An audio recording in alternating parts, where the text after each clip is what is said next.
Amém? É um prazer poder estar convosco mais uma vez e nesta ocasião, neste culto de ensinamento da Palavra de Deus. O Senhor tocou forte no meu coração para que a gente iniciasse os nossos cultos da Palavra falando sobre um assunto que Deus tem me dado graça, que é batalha espiritual.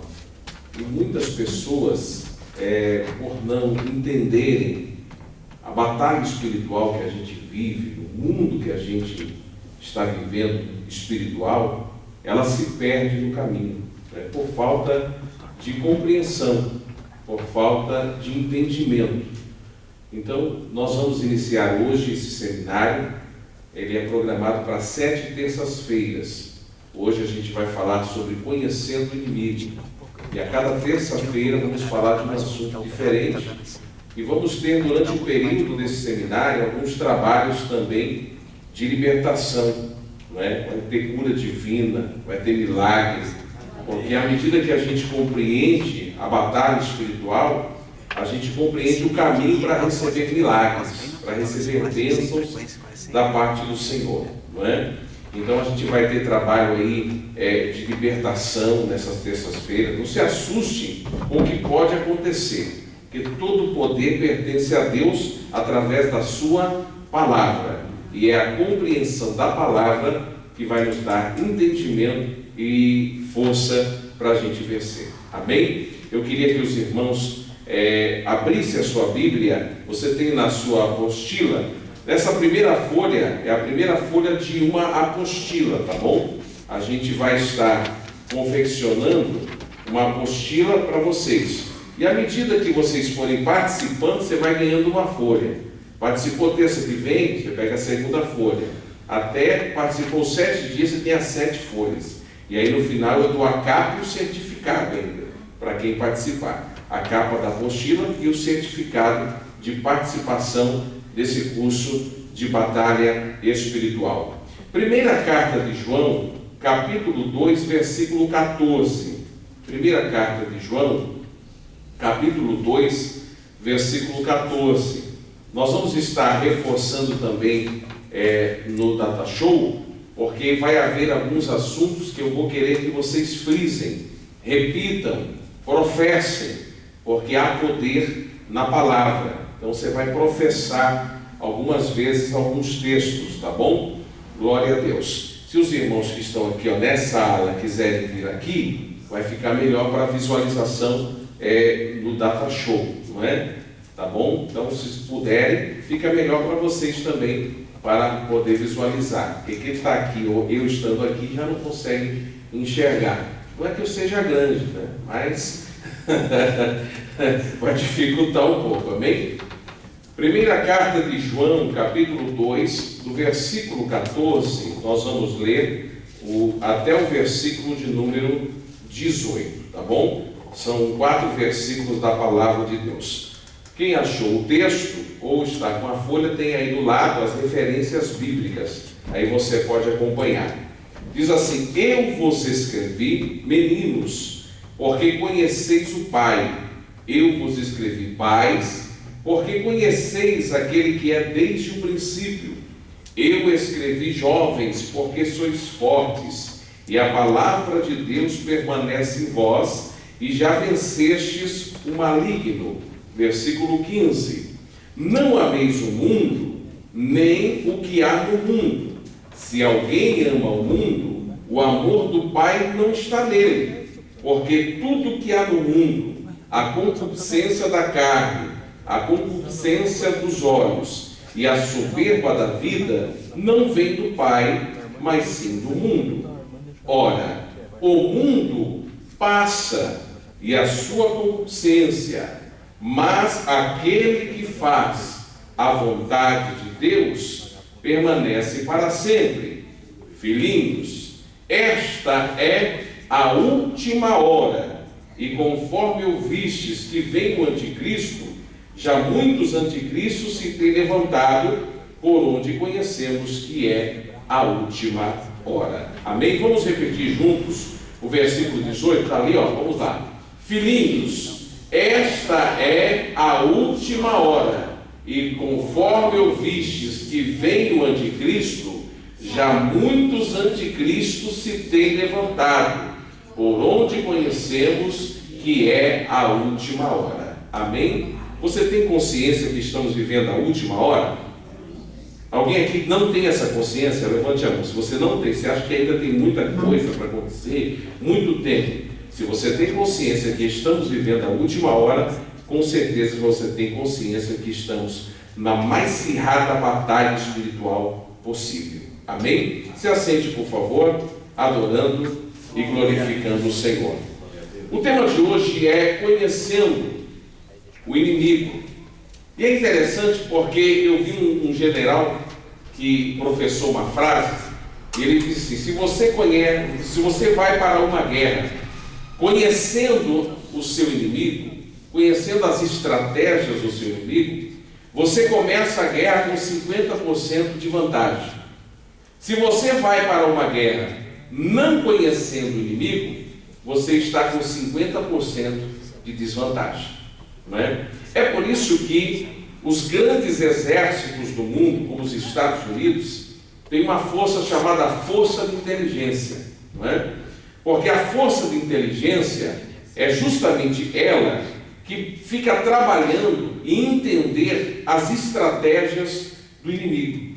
Um exemplo: os Estados Unidos passaram muitos anos tentando derrotar um cidadão chamado Bin Laden, não é? Um homem, um líder de um exército de guerrilheiros, e os Estados Unidos levou muitos anos para conseguir atingir, alcançar esse cidadão.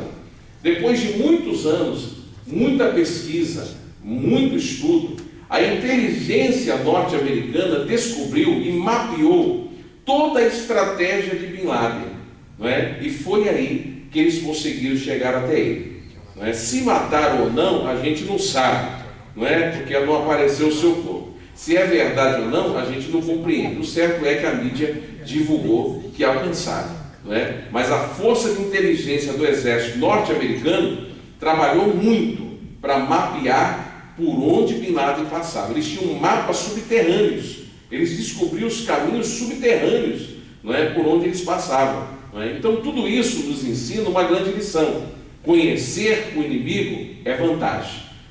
Nós temos um inimigo que nos conhece, e talvez essa seja uma informação que você precisa saber. O diabo te conhece, não é? Ele te conhece, ele sabe quem você é, ele conhece o seu temperamento, ele sabe da tua natureza, ele sabe dos seus pontos fracos, ele conhece o seu tendão de Aquiles, não é? Ele sabe. Pastor, mas como assim que ele sabe? Ele é onisciente? Nós vamos depois falar sobre isso. Ele não é onisciente, tá? Ele não sabe todas as coisas. Só que Satanás tem uma estratégia organizada. Repita isso: estratégia organizada. O exército do diabo não é um exército maraquefento, né? De qualquer forma, de qualquer maneira. Ele é organizado. O apóstolo Paulo, no capítulo 6, nos revela um pouco desta organização. Paulo diz assim: nós não temos que lutar contra a carne ou sangue, mas sim contra potestades no ar, contra hostes espirituais da maldade, contra principados. O que Paulo está revelando para a gente? Que o exército inimigo, ele é subdividido, ele é organizado, não é? E se ele é organizado, ele é eficiente. É por isso que muitos cristãos estão sendo derrotados nesses últimos dias.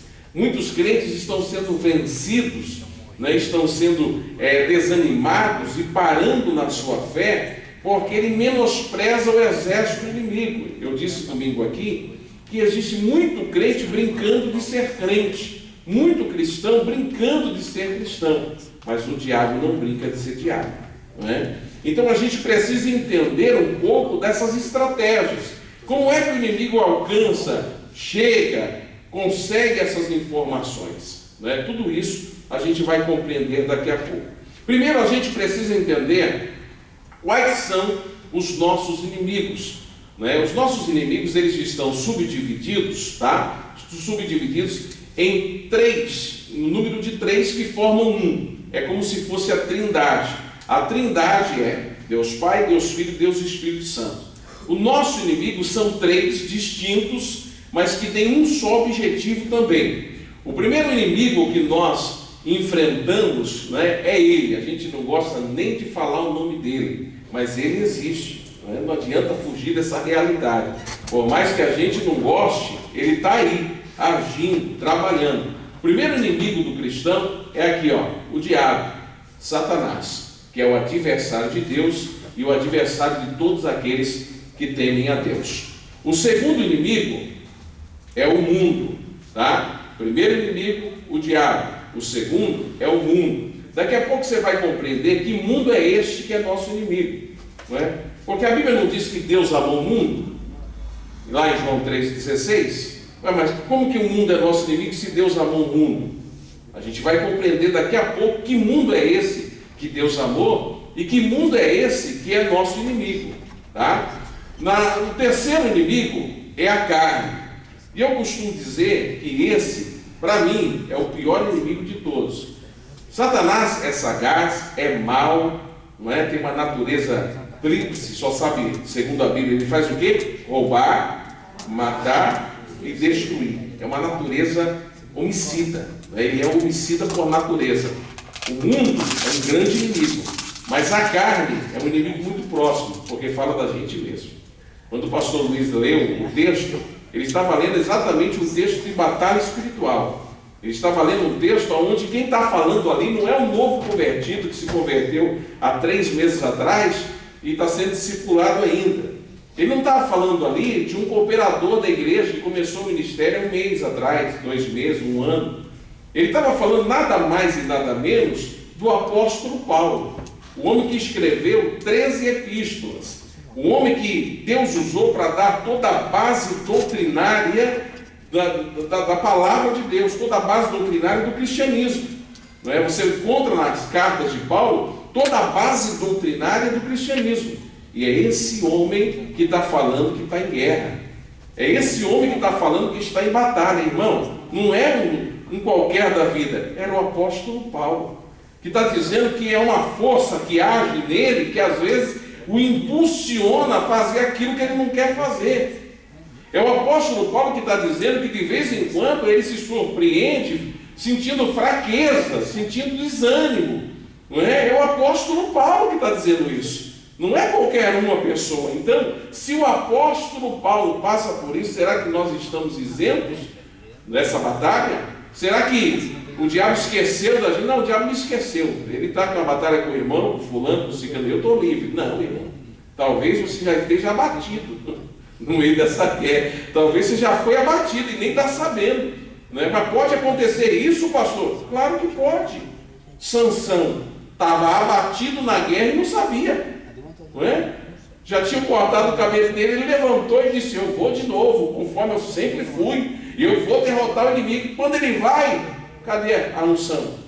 Cadê a presença de Deus? Porque, meus irmãos, o que faz a diferença na nossa vida é a presença dele. É a presença de Deus que nos dá força. Então, quando Sansão se levanta, ele achou que ele tinha, mas não tinha mais. E desculpa, tem muito cristão achando que tem, mas já não tem mais. Né? Porque ele negligenciou na batalha, ele não vigiou.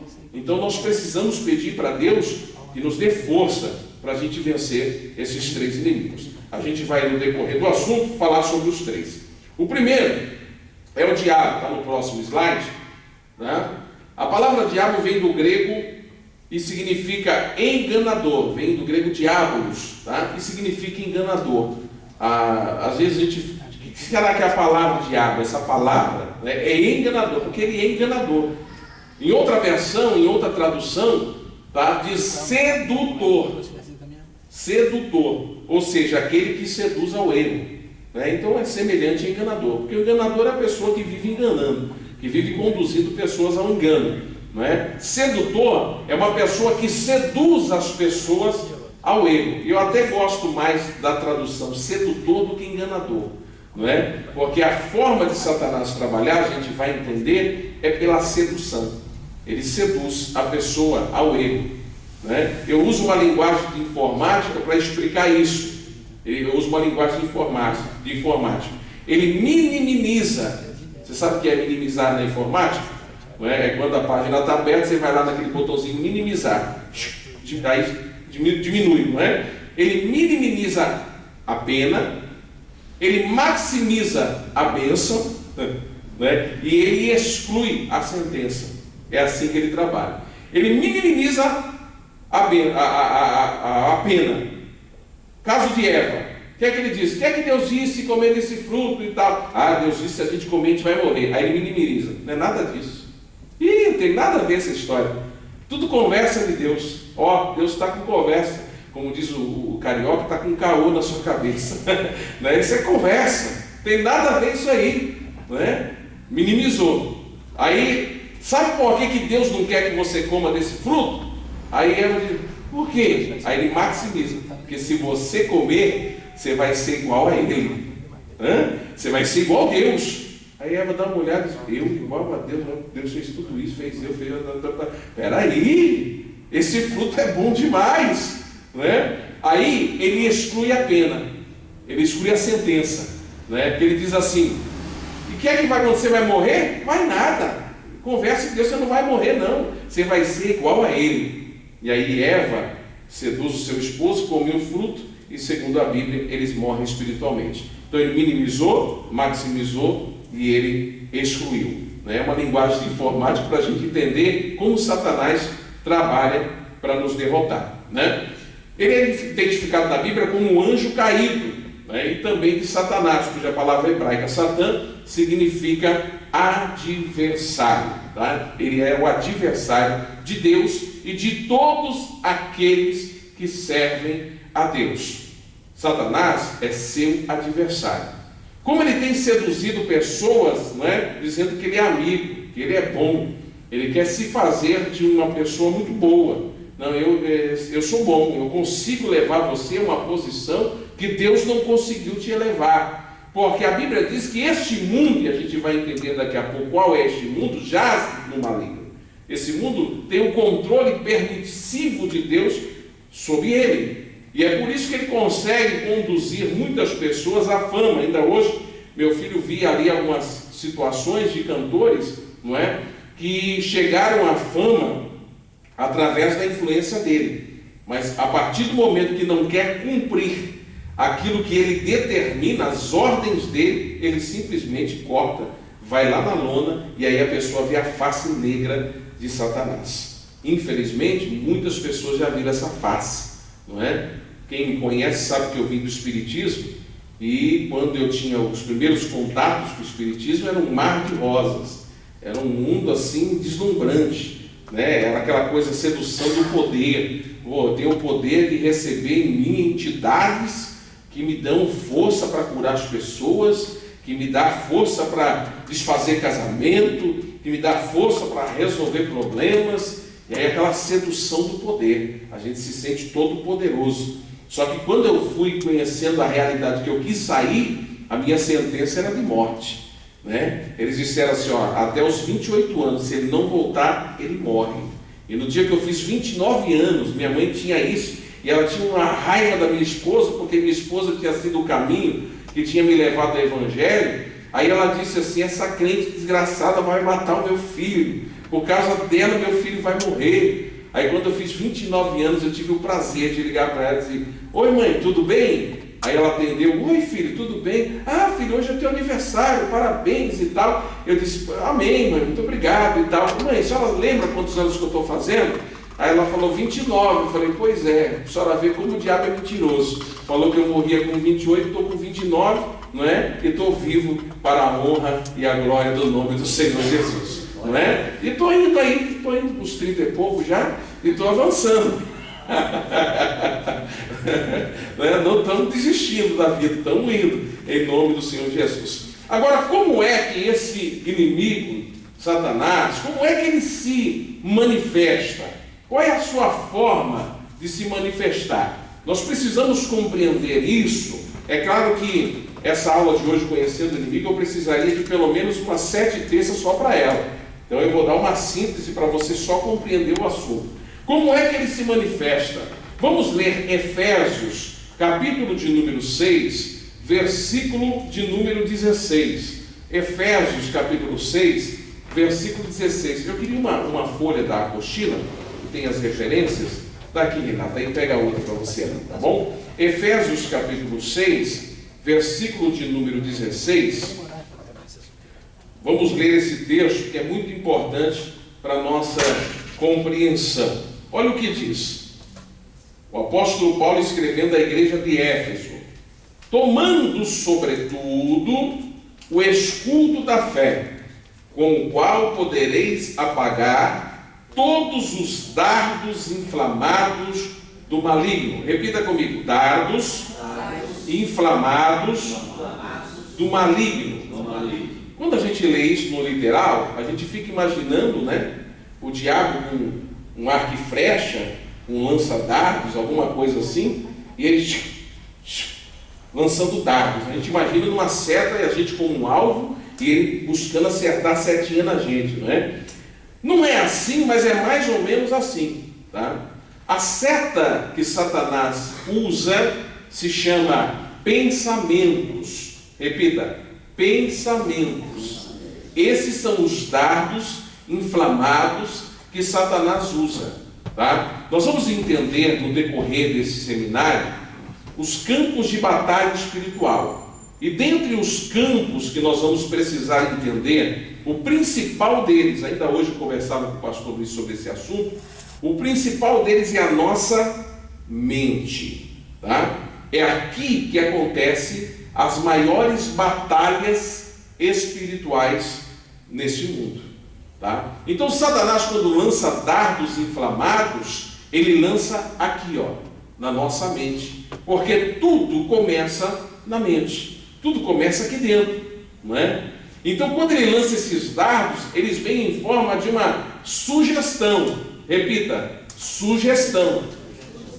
Ele faz uma sugestão para você de um pensamento, e essa sugestão às vezes inflama e te conduz a uma doença espiritual e pode te conduzir à morte. Você quer ver um exemplo disso? Não está na apostila, mas só para você compreender.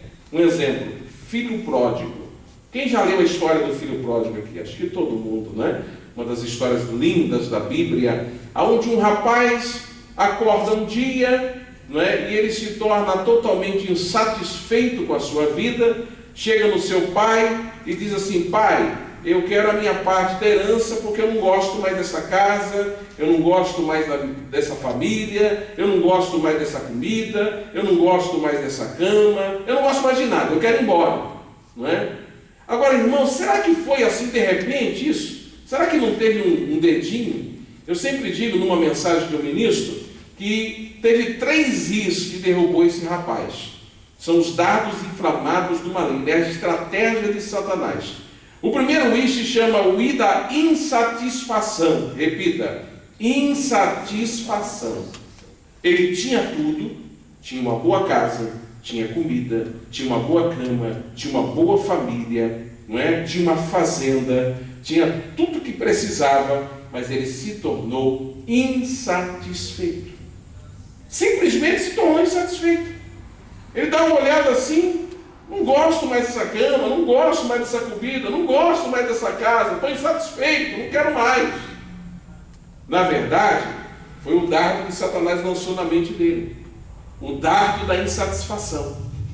Aí, depois desse dardo vem o segundo, que é na sequência, é o dardo da ilusão. Repita comigo: ilusão. Primeiro, insatisfação. Segundo, ilusão.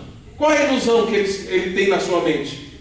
Deve ter um lugar melhor que essa casa. Deve ter uma vida melhor do que essa vida. Deve ter um pai melhor do que o meu pai. Deve ter comida melhor do que a comida que eu como aqui nessa casa. Com certeza deve ter uma caminha melhor para me dormir. Ah, com certeza tem. Aí ele entra no campo da ilusão, não é? Quantos que não são engordados com esses is? De repente se torna insatisfeito, depois se torna iludido, que tem uma vida melhor, uma vida sem problemas, uma vida sem dificuldades. E aí vem o terceiro i, o I da ingratidão. Repita, ingratidão. Primeiro, é uma insatisfação. Segundo, é uma ilusão. Terceiro, é a ingratidão. Porque ele chega no seu pai, irmãos, preste atenção nisso. Quando ele diz, pai, eu quero a parte da minha herança, ele está dizendo assim, já que o senhor não morre, dá logo a minha herança, em vida mesmo. Eu queria que o senhor morresse para me pegar logo, mas o senhor não morre, me dá a minha parte da herança. Não é?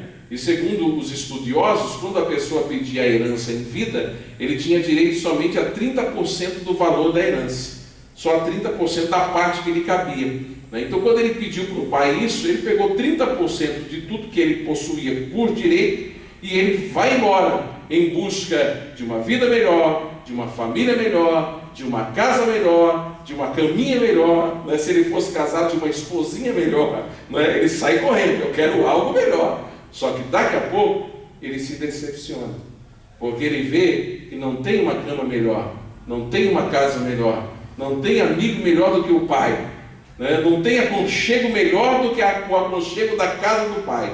E resumindo, você conhece a história, ele volta arrebentado. Mas tudo começou certamente por um dardo inflamado na mente dele. E aquele dardo inflamou. Agora, o grande problema, guarde isso que eu vou dizer, nós não estamos isentos de sermos atingidos dos dardos. É impossível, enquanto vivermos neste mundo, jamais ficaremos sem ser atingidos por dardos. A grande diferença é que quem permite se o dardo inflame ou não, somos nós.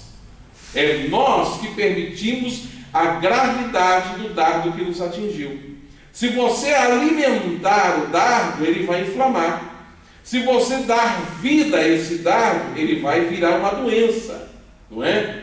Nós estamos com um exemplo aqui, um amigo nosso aí que está com o braço, não é? Faz 3 anos que vinha sofrendo uma dorzinha, e foi levando, anti-inflamatório, agora já está mais grave. E assim é, a gente ouve um barulhinho no carro, né? Um barulho, não é nada, vai deixando, e o barulhinho vai aumentando, daqui a pouco cai a roda fora. Meu Deus, como que foi cair essa roda? Misericórdia, é o diabo, pastor, foi o diabo que arrancou minha roda. Não, foi o diabo da imprudência, irmão. Tem nada a ver com o diabo, foi o diabo da imprudência, não é? Ouviu o barulhinho, conserta, vai lá, dá um jeitinho, ajeita, a gente vai levando, a gente vai protelando. É a mesma coisa com o diabo. O diabo, ele lança um pensamento, ele lança um dardo na sua mente. Aí se o sangue de Jesus tem poder, sai para lá, Satanás. Eu sou lavado e remido no sangue do Cordeiro, chorei a palavra. Se não está conseguindo vencer, procura alguém. Ó, irmão, estou com um mau pensamento aqui, ora por mim, me unge, faz qualquer coisa, que eu não aceito. Não, mas a gente vai alimentando. Ah, não vai ser nada. Até gostoso. Aí vai indo. Daqui a pouco, inflama. Né? Aí quando inflama, começa a virar doença.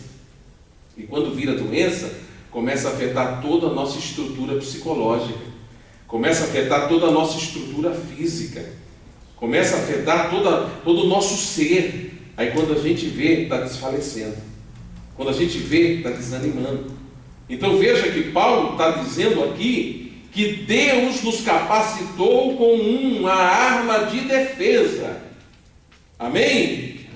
Deus nos capacitou com uma arma de defesa, é um escudo que Deus nos deu, para a gente se defender do quê? Para a gente se defender dos dardos inflamados do maligno. Amém, irmãos? Você tem essa capacidade, não significa que ele não vai tentar. Você acorda, ele já está tentando, não é? Você saiu na rua, ele está tentando. Você chega no serviço, ele está tentando te acertar. Você está no dia, você vai almoçar na empresa lá, ele está tentando te acertar lá, não é? É assim, se abre o Facebook, ele está tentando te pegar no Facebook, não é? É um e-mail que vem, é isso que vem, é um convite que vem.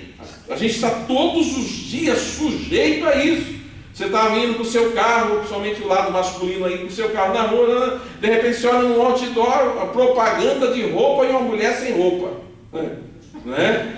Propaganda de roupa e uma mulher sem roupa. É assim, não é?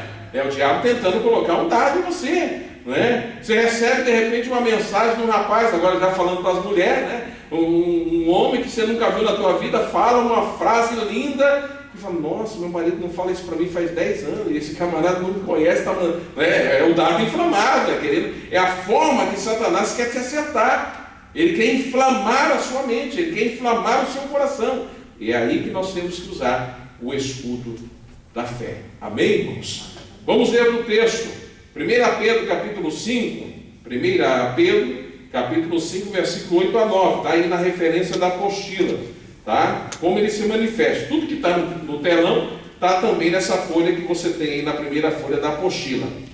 1 Pedro capítulo 5, versículo 8 a 9, diz assim: sede sóbrios, vigiai, o vosso adversário, o diabo, anda em derredor, rugindo como leão, e procurando a quem possa tragar, ao qual resistir firmes na fé, sabendo que os mesmos sofrimentos estão se cumprindo entre os vossos irmãos no mundo. Olha só, sede sóbrios. O que é sobriedade? Não é?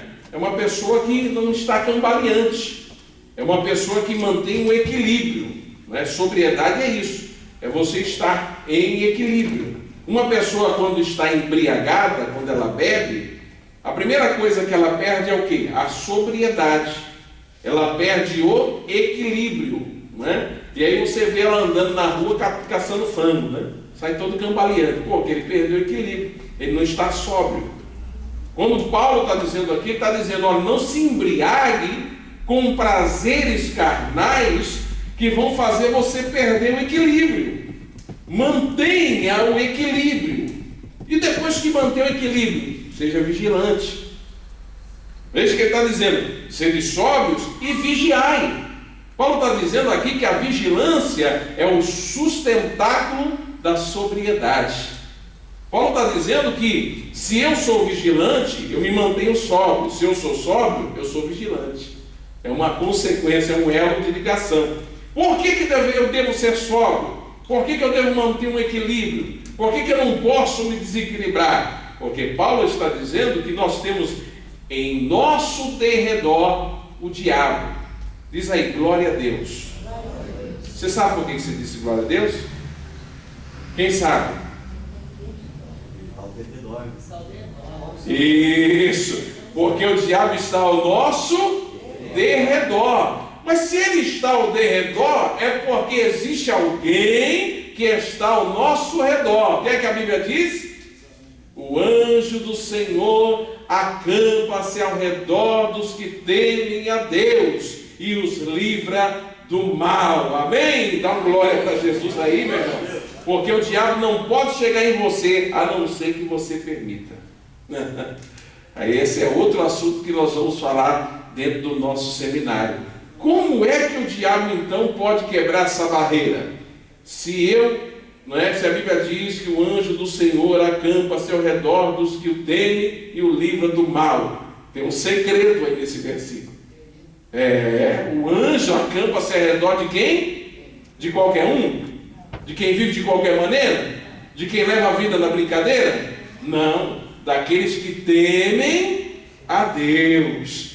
Esse aí, o diabo não pode chegar, porque tem uma barreira de Deus protegendo a sua vida. Amém, irmãos? Você vai compreender isso no decorrer do nosso ensinamento, tá? Vamos lá. E por que ele anda ao derredor? Qual o propósito dele? Buscando o quê? Quem ele possa tragar, não é? Tragar. Eu fui buscar no original a palavra tragar, e é interessante que no original ela tem exatamente o sentido de que um fumante faz com o cigarro. O que é que o fumante faz, né? Ele pega e ele suga, né? Ele suga, ele traga. Aí ele fala: estou tragando aqui né? Aí preste atenção. Aí a Bíblia diz assim que o diabo está buscando pessoas que ele possa o quê? Tragar. Aí eu disse: Deus, não estou entendendo isso. Aí veio a revelação de Deus. Eu gosto de Deus por causa disso, do Espírito Santo. Deus me deu a revelação. Ele falou: porque o diabo, ele não quer matar as pessoas assim de cara. Primeiro ele quer tragar. Ele quer puxar toda a essência de Deus da vida da pessoa. Ele quer puxar toda a presença de Deus da vida da pessoa, porque ele sabe que uma pessoa sem a essência de Deus, ela é um agente dele, às vezes até dentro da igreja. Então ele tenta sugar, ele tenta tragar, não é? Você já viu que essas abelhinhas mosquiteiras fazem? Exatamente isso. Ela fica, o folículo dela ali na prensa, e ela suga toda a essência, tudo que tem por dentro. Aí fica o mosquitinho lá, só a casca, não é? É isso que o diabo quer fazer. Ele não quer chegar de cara e matar a pessoa. Não é interessante para ele. Interessante para ele é ir sugando a essência de Deus, é ir tirando a presença de Deus, é ir tirando a graça de Deus, é ir tirando a unção de Deus. Aí o camarada às vezes está na igreja, mas está só a casca, não é? Está só a aparência. Você olha para ele, parece que é cristão, tem jeitinho de cristão, mas está só a aparência, porque a essência de Deus já foi retirada da sua vida. É por isso que Jesus disse: eu já vim para que vocês tenham vida, e tenham vida com abundância. Jesus quer dizer o seguinte: eu já vim para fazer o contrário. Enquanto o diabo quer tragar, eu quero encher. Enquanto o diabo quer subtrair, eu quero somar. Enquanto o diabo quer tirar, eu quero entregar. Amém? Esse é o Jesus que nós servimos. Amém? Vamos lá, outro texto, 1 João, capítulo 4, versículo 4. Como ele se manifesta? Qual é a sua manifestação? Agora em 1 João 4:4, a gente vai entender quem é maior, não é? Porque quando a gente fala no inimigo, quando fala do diabo, a gente fica meio assustado, não é? Meu Deus, pastor, é bem certo que as pessoas não podem menosprezar, atenção aos obreiros, aos futuros pregadores, não cai nessa, irmão, nessa bobeira, dizer: hoje nós vamos desbanguelar o capeta, hoje nós vamos pisar na garganta do diabo, hoje nós vamos sapatear na cabeça do cão. Não cai nessa não, meu irmão. Não vai nessa brincadeira não, porque eu já vi muita gente que dizia isso, hoje está lá no boteco enchendo a cara, e muitos até morreram, viu? Porque brincaram e menosprezaram o poder do diabo. A Bíblia diz lá em Judas, olha só a revelação que está em Judas, que quando o arcanjo Miguel pelejava pelo corpo de Moisés, está lá na Bíblia, depois você lê em Judas, a Bíblia diz que o arcanjo Miguel, quem é, irmão? O arcanjo o quê? Não é o Zé Mané não, né? Não é o anjo da asinha quebrada não, né? Não, quem que é mesmo? O arcanjo Miguel, pelejando contra Satanás, que era um querubim, né? Agora é um demônio. O que é que ele disse para o diabo? O Senhor te repreenda. Nem o arcanjo Miguel, que é um anjo de guerra de Deus, ousou dizer: eu te repreendo, porque eu sou o arcanjo Miguel, da espada de fogo flamejante, né? Não, a Bíblia não diz que ele fez isso. Ele olhou e disse: o Senhor te repreenda. Agora tem camarada por aí dizendo que vai pegar o diabo pelo chifre. Eu fico assustado com essas coisas, né? Tem camarada dizendo por aí que vai pisar na cabeça do diabo. Meu irmão, não brinca com coisa séria, não é? É claro que na unção de Deus, se nós enfrentarmos um desafio espiritual, maior é aquele que está conosco. Amém? Maior, mas no nome do Senhor. Agora fica indo no seu nome para ver onde você vai parar, não é? Eu conheci um companheiro, na verdade dois, que trabalhavam juntos. Minha esposa conheceu dois obreiraços, homens de Deus, homens de consagração de 21 dias de jejum. Não era jejum de meio-dia não, 21 dias de jejum, 7 dias de jejum total, não é? Um deles jejuou 40 dias comendo só pão torrado, tomando água. Quando saía na rua, meu irmão, era tanta unção que ele saía na rua do jejum, quando ele passava pelas pessoas, as pessoas caíam endemoniadas na rua, de tanta unção que tinha na vida. Só que entraram por esse caminho. O diabo pegou eles na arma que ele é especialista, chamado o quê? Orgulho. Porque se tem uma coisa que derrota qualquer pessoa, se chama soberba, orgulho. Aí o diabo começou a plantar, dava inflamado de orgulho. Vocês são poderosos, hein? Olha, vocês acabam com nós, né? Mais um. E foi indo. Aí chegou um ponto que eles iam pregar toda vez. Porque hoje chutava o público, nós vamos desbanguelar o cão. Pá! Chutava o público. Resultado, os dois desviados hoje. Infelizmente. Um até maçom é. Um até maçom é. Né? Ele vivia chutando o púlpito, dizendo que ia desmanguelar o cão, ia pisar na cabeça do capeta. Então cuidado com essas coisas, meu irmão. Não brinca com coisa séria. Né? Na unção de Deus se manifestar, Deus nos deu autoridade para repreender. Mas não vamos brincar com coisa séria. Principalmente se não tiver com a vida, mil de bom. Senão a coisa complica. Tá bom? Agora, quem é o maior? É aquele que está em nós. 1 João 4,4 diz assim: filhinhos, vós sois de Deus, e já os tendes vencido, porque maior é aquele que está em vós do que aquele que está no mundo. Amém, irmãos? Maior é o que está conosco. Agora, debaixo da unção de Deus, debaixo da graça de Deus, se nós enfrentarmos desafios, maior é aquele que está conosco. É por isso que Jesus disse na sua palavra, não é? Tu és Pedro, sobre esta pedra edificarei a minha igreja, e as portas do inferno não prevalecerão contra a minha igreja. Amém, irmãos? Tem muita gente que não entende esse versículo. Quando Jesus falou isso aqui, qual era a denominação que existia mesmo? A Congregação Cristã do Brasil tinha já? A Assembleia de Deus já tinha? Batista? Metodista? A Igreja de Deus? Deus é amor? Não tinha, né? Nenhum. Que igreja é essa que Jesus está falando então? Que igreja é essa que Jesus está falando que as portas do inferno não vão prevalecer contra ela? Bate no peito assim, bate. Diz: eu sou a igreja, que as portas do inferno não podem prevalecer contra a minha vida. Amém? Você é a igreja que Jesus disse que as portas do inferno não prevalecerão.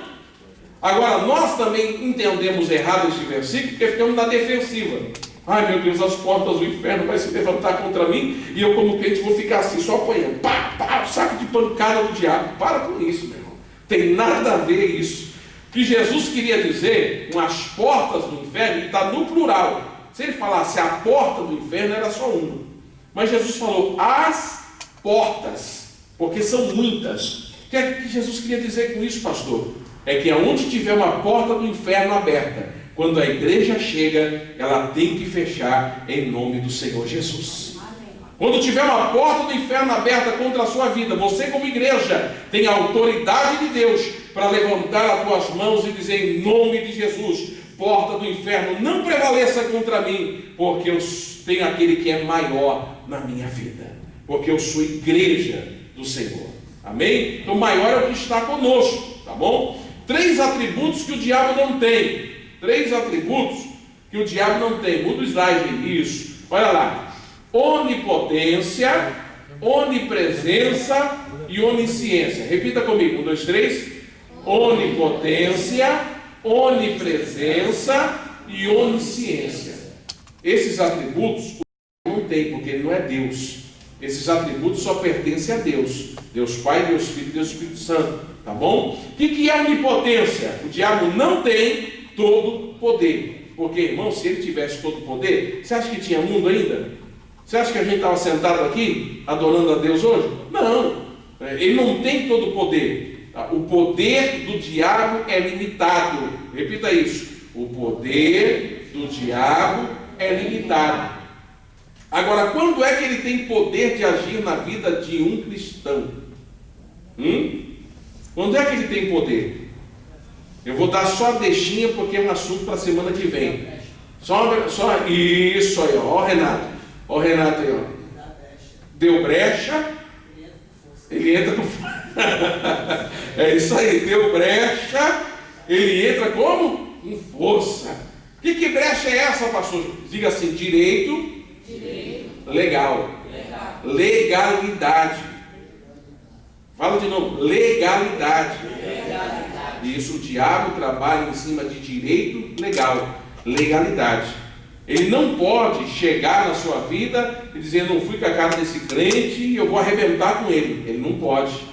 Mas ele pode ficar observando você dias, meses, anos, não é? Ele pode. E quando você der direito legal, ele chega na presença de Deus e diz: achei. Achei a brecha. Achei a oportunidade. Achei a ocasião. Não é? A gente lê a história de Jó e a gente acha que Jó foi provado sem causa. Eu, por muitas vezes, eu indaguei a Deus sobre isso no começo da minha fé. Até que um dia eu resolvi fazer uma exegese de Jó, dissecar versículo por versículo. E ir no profundo, no original, e eu eu tenho que descobrir.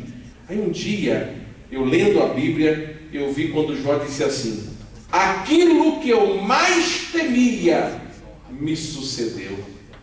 Irmão, quando eu li esse texto, Deus falou comigo. Aí está o direito legal que Jó deu. Jó tinha medo. E qual era o medo de Jó? Justamente o que aconteceu.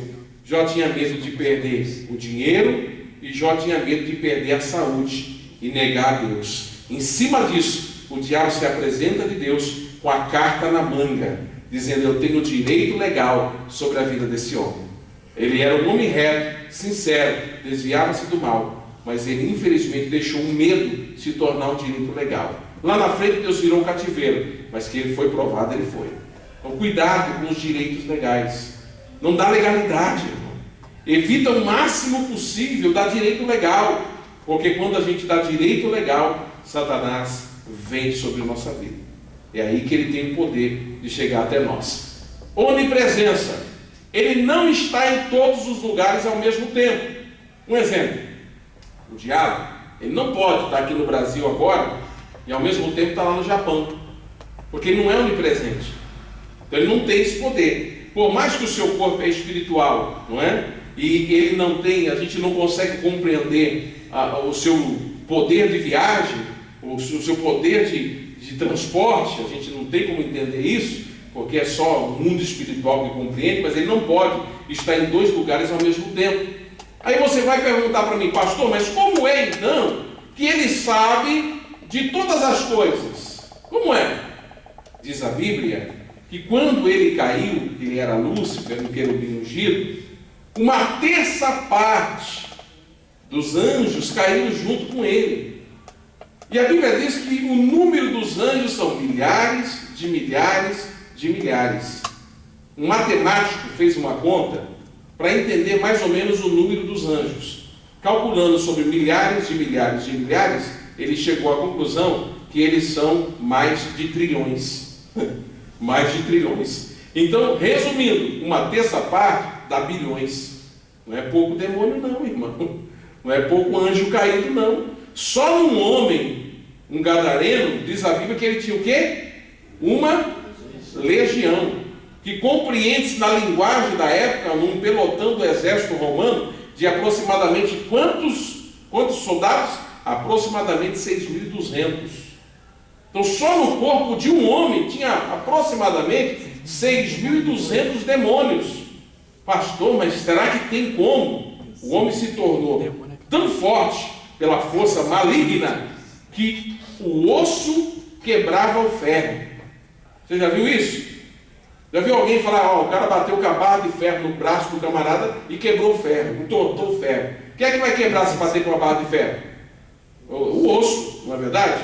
Na lógica, né? Mas a Bíblia diz que colocavam correntes, grilhões nesse homem e ele despedaçava. O osso dele se tornou mais forte que o ferro, de tanto demônio que tinha no corpo daquele homem. Então veja que não é brincadeira. É por isso que ele tem o poder de informação. Ele tem o poder de informação. Você vai tomar um susto agora com o que eu vou te falar. Tem gente que não vai nem dormir direito mais. Mas eu preciso te falar. Quando você nasce, você nasceu, né? No mundo espiritual, você ganha um presente. No mundo espiritual, você ganha uma vigilância 24 horas. 24 horas, vigilância. Você viu essas vigilâncias 24 horas? E à medida que você vai crescendo, essa vigilância vai te acompanhando. Que vigilância é essa, pastor? Você ganha a vigilância de uma ação de um demônio. O senhor está dizendo que as crianças são endemoniadas? Não, não falei nada disso. Ele está ao derredor. Ele não pode estar ao redor. Um exemplo. Alguém aqui já ensinou seu filho a mentir? Deu aula? Filho, hoje papai vai dar aula para você de mentira. Ó, mentir é assim, você faz assim, aí você fala que não fez. Papai ensinou você. Claro que às vezes com exemplo está me ensinando, né? Mas eu estou dizendo assim, aula mesmo, literal. A criança chega nos 3 anos de idade, 2 aninhos, 3 aninhos, faz uma arte. Aí você pergunta assim, foi você que fez isso aqui? Não, mamãe. Não fui eu não. E foi ela. Quem que ensinou ela a mentir? Né? Ela traz dentro de si o pecado original, sim ou não? Sim. Mas quem que induziu ela a mentir? Quem que está soprando na mente dela minta? Quem que está conduzindo ela a roubar? Um exemplo, a criança, que ela cresce, a partir do momento que você pegou algo que não é seu, é roubo, sim ou não? Sim. Se eu pegar isso aqui, esse copinho aqui, não é meu, eu pegar ele e levar embora, é roubo ou não é? A criança vai crescendo, ela vê um negócio, ela pega, é meu, põe no shortinho e quer levar embora. Ela está roubando, né? Infelizmente, é um roubo, não deixa de ser um roubo. Mas quem é que ensinou essa criança a roubar? Ela vem com o pecado original, mas quem está soprando? Quem está induzindo essa criança a praticar esse delito?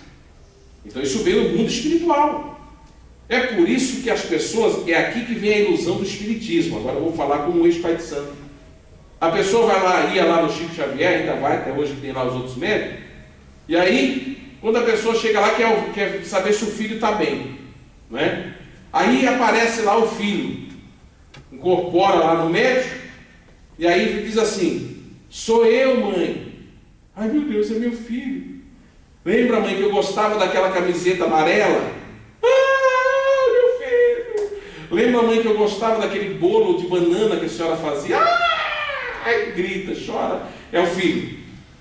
Escreve uma carta, aí vira aquela relação toda, achando que é o filho, né? É o filho. Não é nada de filho, mas é demônio. Você imagina se uma pessoa acompanhar você 24 horas por dia, ao redor, só mirando você, com uma câmera assim, olhando para você. Ela vai saber qual é a cor da sua preferência, ela vai saber qual é o alimento que você mais gosta, ela vai saber, não é, os seus gostos, ela vai saber tudo. Se uma pessoa acompanhar a outra 24 horas, sabe tudo. Os demônios sabem tudo das pessoas, não é? E aí eles se manifestam, enganam as pessoas e levam elas, às vezes, lá para o espiritismo, engodadas por essas práticas, infelizmente, que desagradam a palavra de Deus, desagradam a Deus. Entendeu como que é a forma de Satanás de trabalhar? A estratégia de Satanás? E eu já vi mães e mães, pais, chorando lá no centro de Macumba, centro espírita, mesa branca, chorando, porque ele está falando com o filho, que falou da cor da camisa, falou da comida que gostava, é tudo conversa com o diabo, tudo engano, irmãos. É a forma que Satanás trabalha, é a maneira que ele se manifesta. A Bíblia diz que ele é enganador. Então ele tem o poder de saber todas as coisas, porque ele tem uma legião, né? Um exército maligno que trabalha ao seu favor. É por isso que ele tem essa informação também tão rápida, tá bom? Onisciência. Ele não sabe todas as coisas. E eu vou ensinar um segredo para você aqui agora, talvez você já saiba. Talvez eu estou chovendo no molhado, mas talvez alguém não saiba. O diabo não tem o poder de ler a sua mente. Viu? Ele não tem.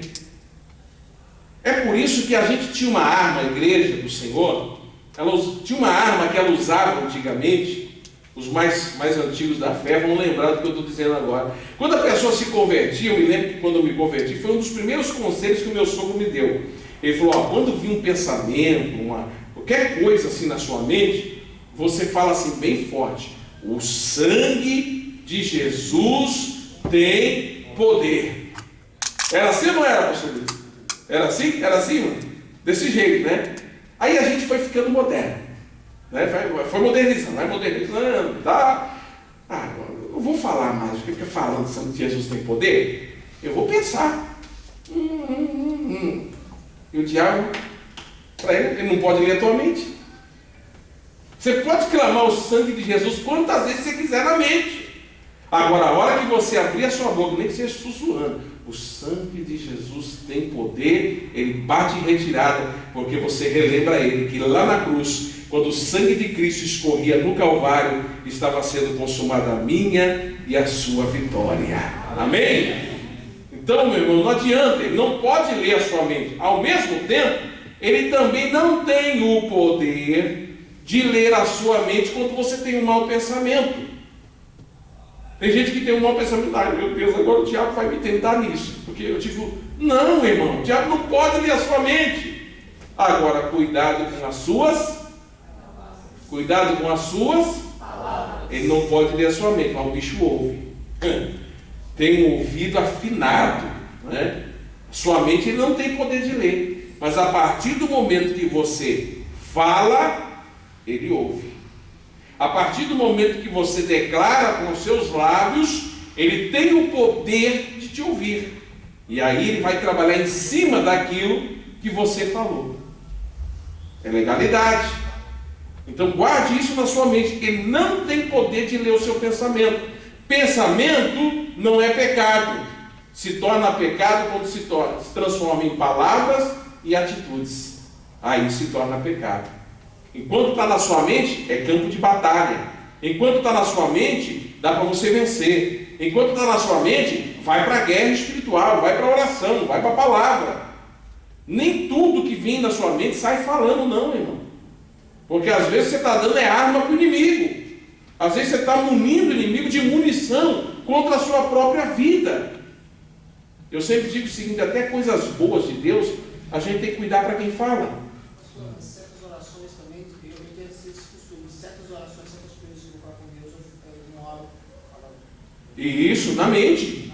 Porque Deus tem o poder de ler a sua mente. O diabo não tem. Procede, está corretíssimo. Não é? Até uma salva de palmas para Jesus. A ideia de Deus é isso aí. Esse é o caminho. Por quê? A partir do momento que eu transformar um sonho, um pensamento em palavra, o diabo ouve. Aí você diz assim, meu Deus, não sei o que aconteceu. Ontem eu pensei isso, estava tudo para dar certo, hoje já deu tudo errado. Claro, você falou. Aí o bicho já, o tinhoso, já vai lá e já dá um jeito de complicar o meio de campo. Né? Não, mas é o caminho, está certíssimo, é isso aí. Né? Então é aqui, ó, ligado com Deus.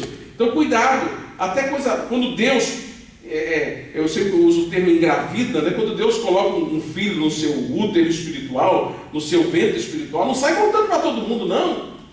Porque às vezes você está contando com uma pessoa vazia, uma pessoa que não está grávida, que não tem a mesma visão, o que é que ela vai fazer? Ela vai abortar o seu sonho. Vai ser às vezes um agente do inimigo para destruir o seu projeto. Não é? Um exemplo, Maria. Quer ver um exemplo? Maria. Você já pensou se Maria, quando engravidou, o Gabriel foi lá e disse, você vai engravidar pelo Espírito Santo e tal. Tá. Aí Maria começa a sentir uns enjoos, né? Uma mudancinha no corpo, barriguinha já começa a ficar mais durinha, está mudando um pouco. Resumindo, estou grávida. Qual o desejo? A primeira coisa que uma moça fiel, crente, que estava lá na igreja com o rabino, servindo a Deus, qual o primeiro desejo dela? Pedir a bênção de quem? Pedir a bênção dos pais, pedir a bênção do pastor, a bênção da igreja, não é verdade? Qual o desejo dela? Ô pastor, estou grávida, ora para o meu filho, vai ser. Tá, não é verdade? Já pensou se Maria chega no rabino, na época, o pastor dela, e diz, rabino, estou grávida. Aí o rabino, você está grávida? Espera só um pouquinho. E ela chamava os outros e tem uma vergonha aí para a gente exterminar do nosso povo. Maria está grávida, engravidou sem estar casada. E segundo a lei, moça que engravida sem estar casada, o que é o caminho dela? Pedra, apedrejamento. O que é que ia acontecer com o menino Jesus? Ia ser abortado. Mas como Gabriel, Deus é sábio, e Deus sabe que a gente tem essa necessidade de compartilhar informações, tem ou não tem? Você recebe uma vez, meu Deus, eu tenho que contar para alguém. Hoje eu tenho aquela meu Deus, você quer contar, né? Deus só sabia disso. É por isso que o anjo Gabriel, quando visitou Maria, ele disse para ela assim, Isabel, a tua prima, também está grávida de um milagre, viu? Como que querendo dizer, você vai precisar contar? Conta para quem também está grávida de milagre. Não sai contando para todo mundo. É por isso que ela foi lá na casa de Isabel, visitar Isabel, para compartilhar o que estava no ventre dela. Entendeu? Porque ela também estava grávida de milagre. Então, irmão, não sai contando não. Não o diabo ouve e vai já armando estratégia, não é? Um caminho. Você já notou que às vezes você está animado com um projeto, aí você sai contando para todo mundo, no outro dia começa a dar tudo errado? Dá tudo errado, aí você fala, caramba, meu Deus, eu estava num ano, parecia que ia dar tudo certo, agora está dando tudo errado. Sabe por quê? Porque no campo da batalha espiritual, o inimigo se armou contra você. Ele sabe que você ia ser um potencial nas mãos de Deus. Ele falou, vou me armar, preparar um caminho para parar esse crente. Então, vigia nesse sentido. Então, nós temos ali a onipotência, ele não tem, a onipresença, ele não tem, e ele também não tem onisciência. Ele não pode ler a sua mente. Quem são os seus agentes de trabalho? Qual é a sua equipe? São os demônios, eu já falei aqui, são espíritos maus, são ministros, anjos caídos a serviço do mal. Né? São também chamados na Bíblia de espíritos imundos, Lucas 4:36.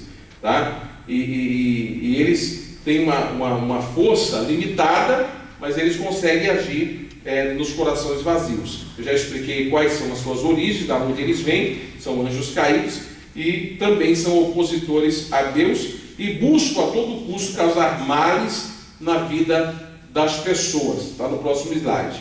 Vemos na Bíblia que alguns tipos de males podem ser causados nas pessoas, normalmente as que não têm uma vida com Deus, pelos demônios. Mateus 17:18. Olha o que diz a Bíblia nesse versículo, olha lá. Então Jesus repreendeu ao demônio, o qual saiu do menino, que desde aquela hora ficou curado. O que é que a Bíblia está revelando aí? Que esse menino, ele estava doente de uma enfermidade de origem o quê?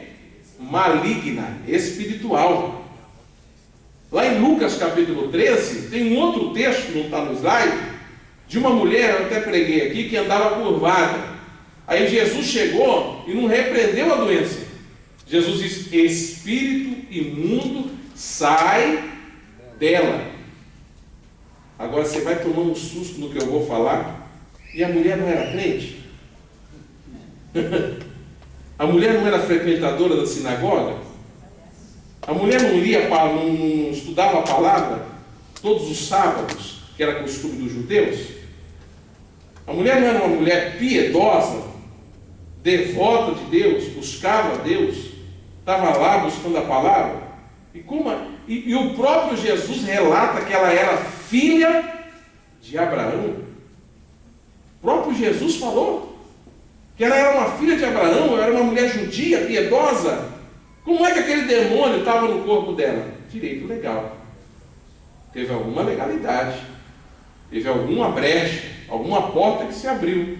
Mas naquele dia, Jesus chegou para resolver aquele problema. A Bíblia diz que Jesus repreendeu o espírito e a mulher curvada ficou normal. Amém? Vamos ao segundo inimigo. Qual o segundo inimigo que nós enfrentamos? 1 João capítulo 2, versículo 15. Diz assim, não ameis o mundo, nem o que há no mundo. Se alguém ama o mundo, o amor do Pai não está nele. Tá? Pastor, que mundo é esse? Eu comecei colocando uma dúvida na mente de vocês. João 3,16 diz o quê? Porque Deus amou o mundo. Agora aqui, em 1 João 2,15 está dizendo, não ameis o... Mas Deus não amou o mundo? Lá em João 3,16? E agora está dizendo para não amar o mundo? Tá, a Bíblia está errada, pastor? Tem erro na Bíblia? Não, está lá. A gente precisa entender quais são os 3 tipos de mundo que a Bíblia relata. Tá bom? O primeiro mundo que a Bíblia relata é o mundo cósmico. Tá bom? Leia lá. Mundo cósmico. A natureza criada por Deus. Está lá em Gênesis capítulo 1, versículo 1. No princípio, criou Deus os céus e a terra. Ali está dizendo que Deus criou o mundo. É o mundo cósmico, o mundo da criação. Tá? É o mundo físico. O mundo físico, o mundo que a gente pisa. O mundo que tem natureza, o mundo que tem animais, o mundo que tem rio, que tem peixe. Tá? Então é o mundo cósmico. É o mundo que tem galáxias. É o mundo cósmico. O segundo mundo que a Bíblia relata é o sistema. É o mundo sistema. É o sistema que o mundo é regido. Tá? 1 João 2,15 diz, não ameis o mundo. Que mundo é esse? É o sistema. Não ame esse mundo corrompido. Não ame esse mundo imoral. Não ame esse mundo pecaminoso. É o sistema de governo do mundo que nós não podemos amar. É o sistema deste mundo que Deus está nos exortando que a gente não deve amar. É o mundo que dá prazer físico. É o mundo que dá prazer carnal. Mas é o mundo que afasta de Deus. É o mundo que faz com que a pessoa se distancie dos caminhos do Senhor. É esse mundo que Deus está dizendo. Não ameis o mundo, e nem o que no mundo há. Se alguém ama o mundo, o sistema corrupto, o pecado, a imoralidade, o amor do Pai não está nele. Já lá em João 3,16, a gente vê o terceiro tipo de mundo. Porque Deus amou o mundo. Esse mundo são as almas, a humanidade. Então o sentido de mundo aí é o mundo humano. É a criação humana. Então Deus amou o mundo, amou a humanidade.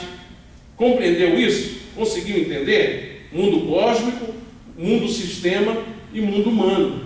Quando diz não ameis o mundo, está dizendo para você não amar esse mundo corrupto. Tem pessoas que é apaixonada pelo mundo. Tem pessoa que ama o mundo.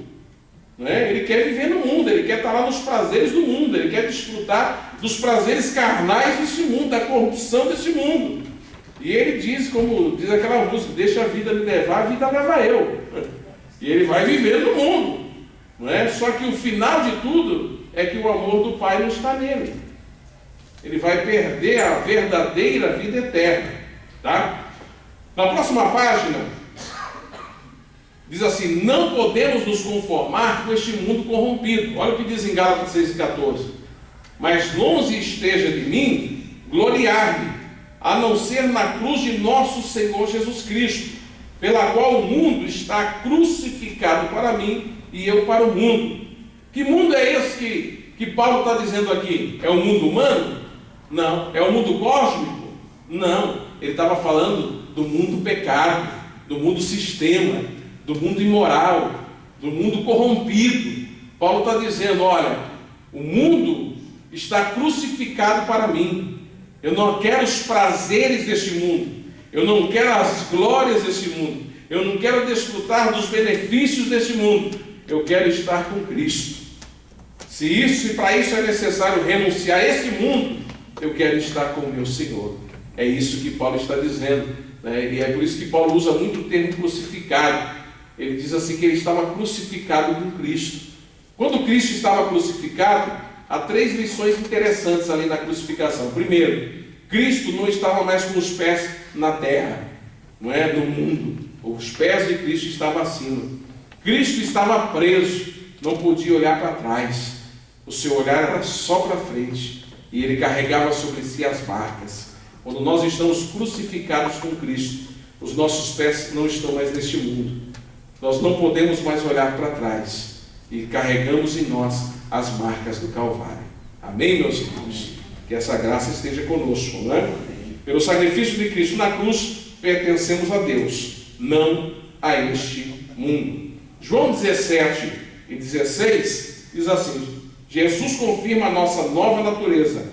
Pertencemos a Deus, não ao mundo. Olha o que diz. Eles não são do mundo, assim como eu não sou do mundo. Que mundo é esse que Jesus está falando aqui? Sistema corrompido. Jesus está dizendo, eu não sou desse mundo. E eles também não são desse mundo.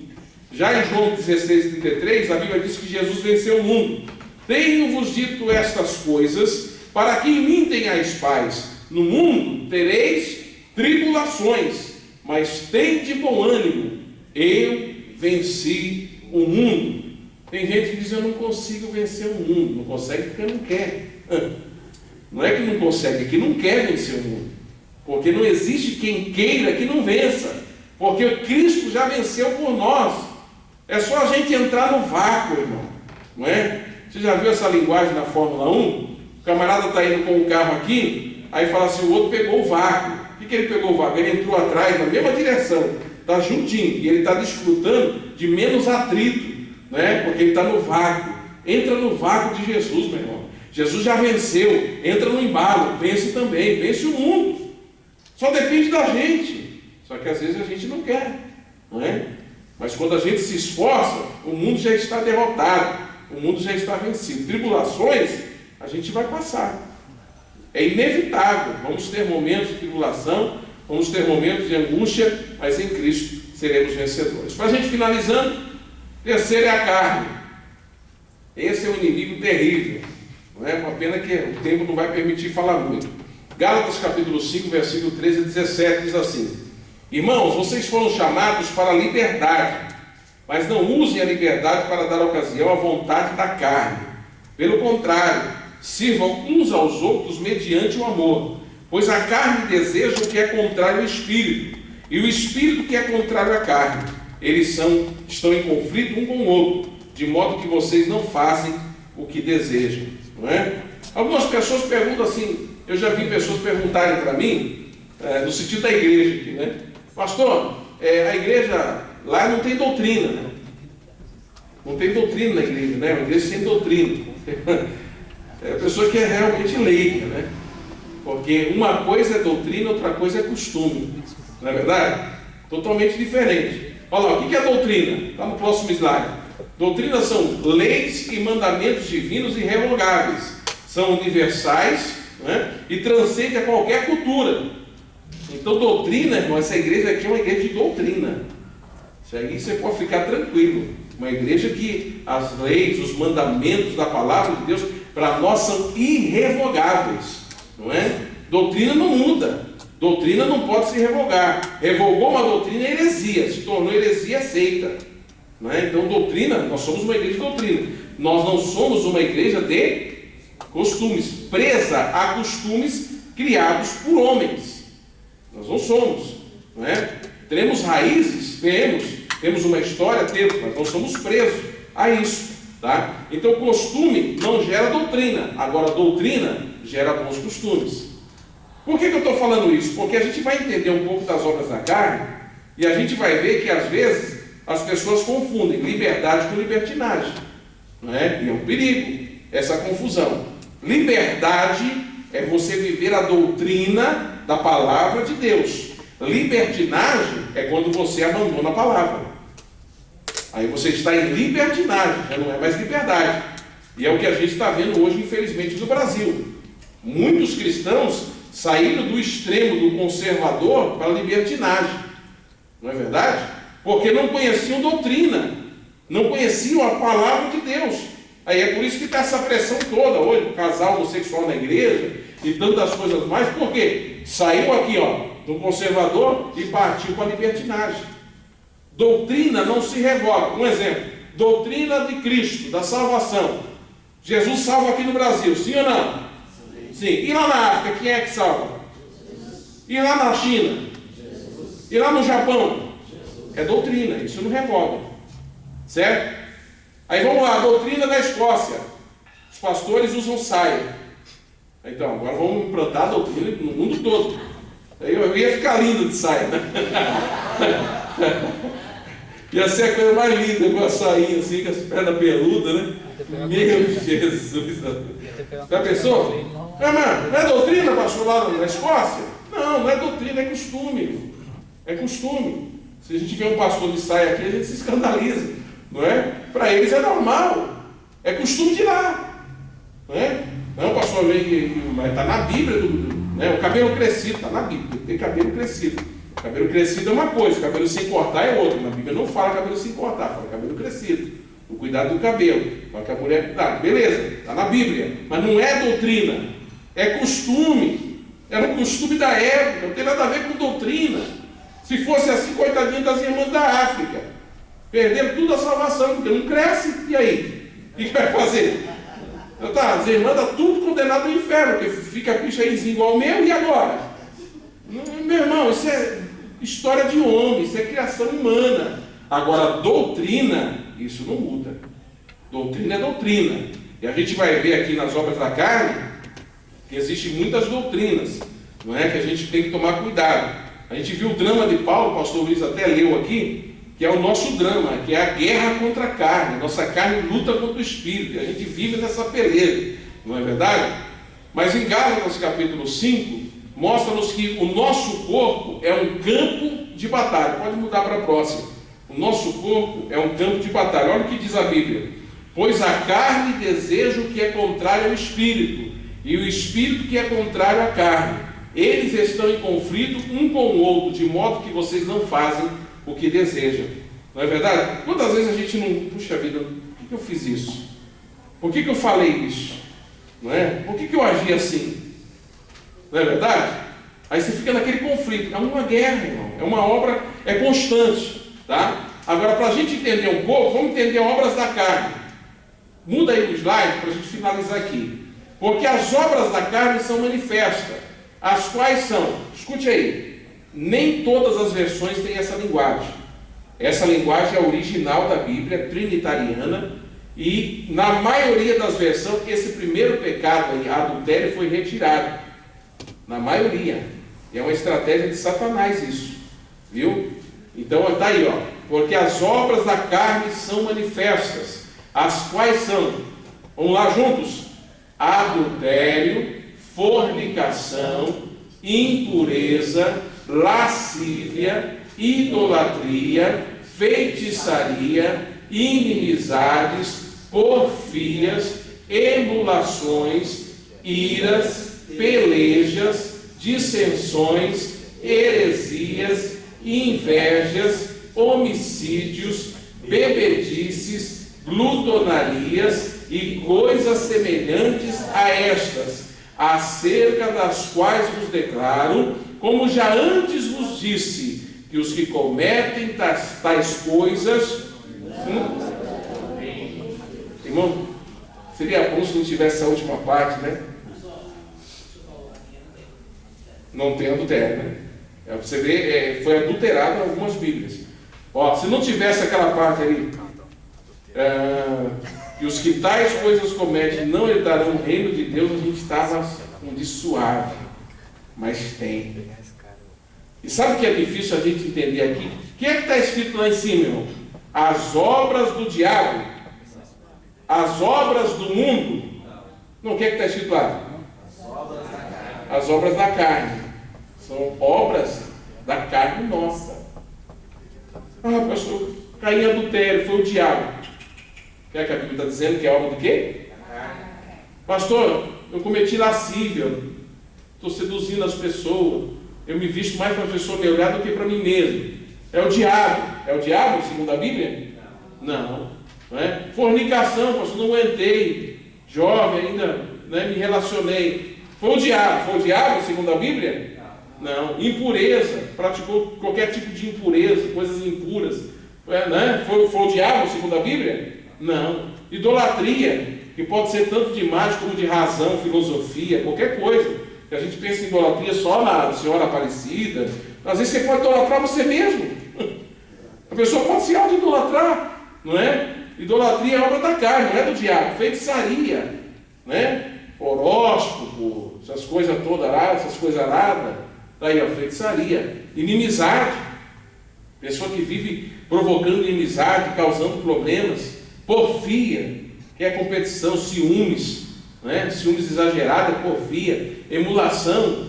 Tudo isso aí, irmão, ira, peleja, dissensão, que é divisão, heresia, inveja, homicídio, que não fala só do homicídio físico, fala às vezes do homicídio da alma, que às vezes uma palavra mata alguém, é homicídio, não é? Está ali, ó, bebedice, que é vícios, das suas formas gerais, glutonaria, que abrange tanto o comer exageradamente, como também os apetites carnais exagerados. Aqui é sério, é bom para casar isso aqui, porque tem gente que pensa que glutonaria é só o cara que come muito, mas não, tem outro sentido também. E coisas semelhantes a estas. E coisas semelhantes a estas, ou seja, tudo que se parece com isso aí, Paulo está dizendo, quem cometer não vai herdar o reino dos céus. Irmão, quem cometer vai rachar a lenha, vai perder a salvação. É a Bíblia que está dizendo. E isso não é obra do diabo, isso é obra da carne. Agora é claro que o diabo, ele vai induzir você a cair na carne, porque se você cair na carne, 1, 2, 3, algumas dessas você vai cometer. Entendeu? Ele vai trabalhar para conduzir você a ser carnal, porque ele sabe que o carnal automaticamente vai cometer isso. Para a gente concluir, tá? Como vencer os 3 inimigos? O diabo, 1 João 4:4. Vamos lá. O diabo, vamos lá, 1, 2, 3. O diabo se resiste. Tá? O mundo, 1 João 5:4. O mundo e a carne, 2 Timóteo 2:22. Isso. Diz ali, foge dos desejos da sua carne, da sua mocidade. Então veja bem, o diabo se resiste. Resistir ao diabo e ele fugirá de vós. O mundo se vence. Eu vou vencer o mundo, em nome de Jesus. Vai para a guerra, contra o mundo. Agora, e a carne? Você vai resistir à carne? Você vai tentar vencer a carne? O que é que a Bíblia diz? Foge da carne. Você tem que fugir. Corre, irmão. Larga a capa. Perde a botina. Perde a galocha no caminho. Mas em nome de Jesus, permanece na presença do Senhor. Amém? Fica de pé, meu Senhor. Semana que vem, nós vamos começar fazendo uma oração de renúncia das obras da carne. Eu não sei que você tenha, mas eu passei um pouquinho do horário, vou me focalizar para a próxima semana. A não ser que você queira fazer, tem uns 5 minutinhos. A gente faz. É uma oração de renúncia das obras da carne. Dá para fazer? 5 minutos? Dá para fazer? Amém? Só para quem quiser também. Então coloca lá o slide de novo, para a gente fazer essa renúncia da obra da carne. Todo trabalho a gente vai terminar com um trabalho espiritual, tá bom? Não se assuste, fica com medo não. O importante é a gente vencer em nome do Senhor Jesus. Eu queria que aqueles que querem fazer essa oração, juntamente comigo, viessem aqui à frente, para a gente estar orando, renunciando às obras da carne. É uma oração de renúncia. É onde você vai declarar que você quer renunciar em nome do Senhor Jesus. Que você quer vencer em nome do Senhor Jesus Cristo. Tá bom? Então feche os seus olhos, põe a mão na tua cabeça assim, porque é um momento espiritual, um momento que você vai declarar a bênção.